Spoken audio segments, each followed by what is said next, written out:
फरदीन खान ও উর্মিলা মাতোন্ডকরের জঙ্গল মুভির কিছু ইন্টারেস্টিং আননোন ফ্যাক্ট আমি ভিডিও লাস্টে শেয়ার করব। খুবই ইন্টারেস্টিং, স্কিপ না করে ভিডিওটা পারলে পুরো দেখো। তার সাথে সাথে এই সিনেমার বাজেট, বক্স অফিস কালেকশন ও ভার্ডিক্ট নিয়ে আলোচনা করব। আর পার্সোনালি এই সিনেমাটা আমার কেমন লেগেছে তাও তোমার সাথে শেয়ার করব। সো ভিডিওটা পুরো দেখো, আশা করছি তোমাদের ভালো লাগবে। আর যদি ভালো লাগে তাহলে একটা লাইক অবশ্য করে দিয়ে যেও। So friends, welcome back to my channel.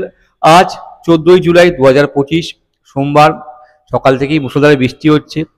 Weather খুবই ভালো, ঠান্ডা ঠান্ডা ভাব আছে। নিম্নচাপ আর বর্ষার প্রকোপে এই বৃষ্টিটা হচ্ছে, আর এই সবের মাঝখানে আমি ভিডিওটা শুট করছি। সো ফ্রেন্ডস, জঙ্গল আজ থেকে 25 বছর আগে 2000 সালের 14 জুলাই আজকে দিনে রিলিজ করেছিল। আজ এই সিনেমাটা 25 বছর পূর্ণ করে নিল, সিলভার জুবলি কমপ্লিট।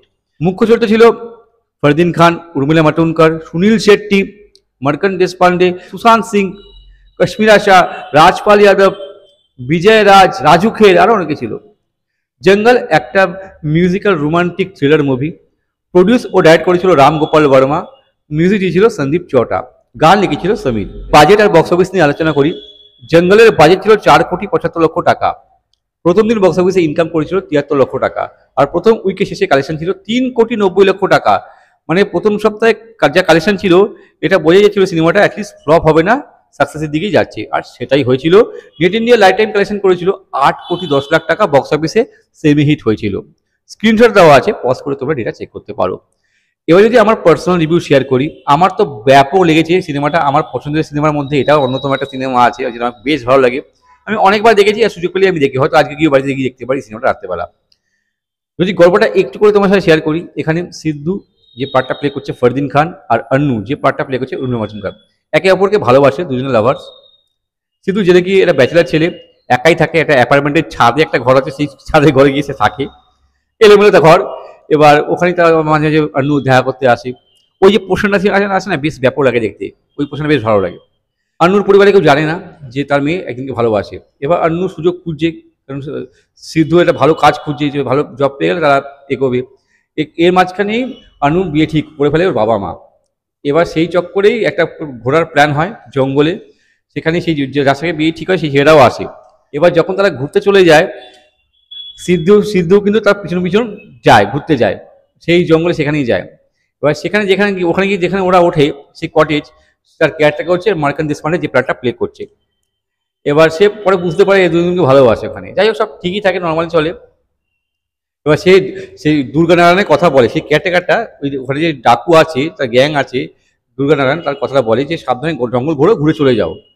এবার এর মধ্যে একদিন জঙ্গলের ভেতরে ঘোরার প্ল্যান হয়। গাড়ির মধ্যে যখন যায়, তখনই দুর্গানারায়ণ তার গ্রুপ অ্যাটাক করে, মানে বন্দি করবার জন্য হাইজ্যাক করে নেয়। হাইজ্যাক বলতে ওদের সব আটক করে নেয়, নিয়ে তাদের কিছু ডিমান্ড ছিল সরকারের কাছে, তার জন্য তাদেরকে আটকে রাখে। এবার সরকারের ডিমান্ড চায় যে যদি আমার জিনিসপত্রগুলো দাও, ওদের সব ছেড়ে দেবো। এবার প্রথমে তো না আসে। এবার এবার একজনকে মেরেও দেয়, মেরে লাশ পাঠিয়ে দেয়। এদিকে ওই সৌভাগ্যবশত সিদ্ধু কিন্তু সেদিনকে কোর্টে চেয়েছিল, যায়নি, ঘুরতে বেরোয়নি জঙ্গলে, নাহলে সেও আটক হয়ে যেত। যাই হোক, এবার সে যখন জানতে পারে সবাইকে আটকে নিয়েছে, এই করেছে, যখন সে যায়, মানে সেখানে সুনীল শেট্টি হচ্ছে একজন অফিসার, আর্মি অফিসার বলতে পারো, স্বরাজ নাম। এবার সে সিদ্ধুকে বলে সে তাদেরকে ফিরিয়ে নিয়ে আসবে। এবার যাই হোক, এবার সরকার ডিমান্ড মেনে নেয়। এবার একে একে সবাইকে ছাড়তে থাকে।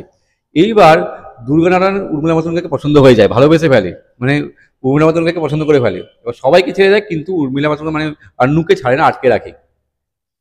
এবার কি হয় বস, এরপর কি হয়? সবাই থেকে করে চলে আসে, শীত দেখতে পারে যে না, আনু আসেনি।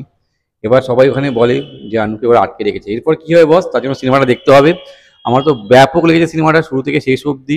গানগুলো অসাধারণ, সিনেমাতে সবকটা গান ভালো, আমার তো ব্যাপক লেগেছে। জঙ্গলের অ্যাটমসফিয়ারগুলো বেশ ভালো ছিল। ইভেন শুরুর দিকে যে পোর্শনগুলো ছিল সেটাও বেশ ভালো লেগেছে। মানে ফরদীন খানের সাথে উর্মিলা মাতোন্ডকরের যে কেমিস্ট্রি ছিল বেশ ভালো ছিল। আর যদি অভিনয় প্রসঙ্গে আসি, ফরদীন খান ভালো কাজ করেছে, উর্মিলা মাতোন্ডকর এক্সিলেন্ট, ব্যাপক কাজ করেছে। উর্মিলা মাতোন্ডকর অসাধারণ। সুনীল শেট্টির কাজ খুব ভালো, এই সিনেমাতে ভালো কাজ করেছে। তবে এই সিনেমাতে ব্যাপক করে দুর্গানারায়ণ চরিত্রে সুশান্ত সিং সুন্দর অভিনয় করেছে, এক্সপ্রেশন দিয়ে হোক। আরও যারা যারা তার গ্রুপ ছিল, সে রাজপাল যাদব হোক, বিজয় রাজ হোক, কাশ্মীরা শাহ হোক, সবাই সব নিয়ে জায়গায় ভালো কাজ করেছে। উর্মিলা মাতোন্ডকরের বাবার চরিত্রে রাজু খেলের কাজও ভালো, যে আবার অনুপম খেলের ছোট ভাই রিয়ালে। সব মিলিয়ে ভালো একটা মুভি। যদি না দেখে থাকো বস, সিনেমাটা দেখো, তোমাদের ডেফিনেটলি ভালো লাগবে। এবার কিছু ইন্টারেস্টিং আননোন ফ্যাক্ট। এই মুভিতে প্রথমে রামগোপাল বর্মা, যে এই সিনেমার প্রডিউসার ডিরেক্টর, চেয়েছিল সঞ্জয় কাপুরকে কাস্ট করতে। সব ঠিকঠাক থাকলে সঞ্জয় কাপুরকে নিত, কিন্তু একটা পার্টিতে গিয়ে ফরদীন খানকে দেখে। ফরদীন খানকে দেখবার পরেই সে ডিসাইড করে নেয় যে এই সিনেমাতে ফরদিন খানকে সে কাস্ট করবে। আর তারপর তোমরা সবাই জানো ফরদিন খান এই সিনেমাতে লিড রোল প্লে করেছিল। এই মুভিতে প্রথমে সুনীল শেট্টি রোলের জন্য রাহুল দেবও অডিশন দিয়েছিল, কিন্তু রিজেক্ট হয়ে গিয়েছিল। এবার এই সিনেমাতে পবন যে পার্টটা প্লে করেছিল, হিমাংশু মালিক, ছোট্ট একটা রোল ছিল, সেই রোলটার জন্য প্রথমে রামমঙ্গল মাল চাইছিল বিবেক ওবরয়কে কাস্ট করতে, মানে লঞ্চ করবার জন্য। কিন্তু পরে ঠিক করে যে না, রোলটা এত ছোট ছিল যে তাকে এইভাবে লঞ্চ করা ঠিক হবে না, এই জন্য তাকে এই সিনেমা থেকে নেয়নি। পরে কোম্পানি মুভি দিয়ে বিবেক ওবরয়কে বলিউডে ডেবিউ করায় রামগোপাল বর্মা। যখন এই মুভিটা রিলিজ করেছিল ওই সময় সুশান্ত সিং যে দুর্গানারায়ণের পার্টটা প্লে করেছিল তার বিয়ে ছিল। এই সিনেমা লুকসের জন্য সে তার বিয়েতে শেভও করেনি, চুলও কাটেনি, লম্বা চুল দাড়ি নিয়ে সে বিয়ে করেছিল, মানে ডাকু বীরাপ্পান হয়ে বিয়ে করেছিল। ওরে বাবা! এই ভিডিওটা ভালো লাগে তাহলে লাইক করো, শেয়ার করো, চ্যানেলে নতুন থাকলে সাবস্ক্রাইব করতে পারো। যদি কোনো সিনেমা সম্পর্কে জানতে চাও তো আমায় কমেন্ট করে পাঠাও, আমি চেষ্টা করবো সেই সিনেমা সম্পর্কে ভিডিও বানাবার আর তোমাদের সাথে শেয়ার করবার জন্য। ততক্ষণের জন্য বিরতি নেবো। তোমরা প্রত্যেকে ভালো থাকো। টাটা, বাই, জয় হিন্দ, take care and stay cool man.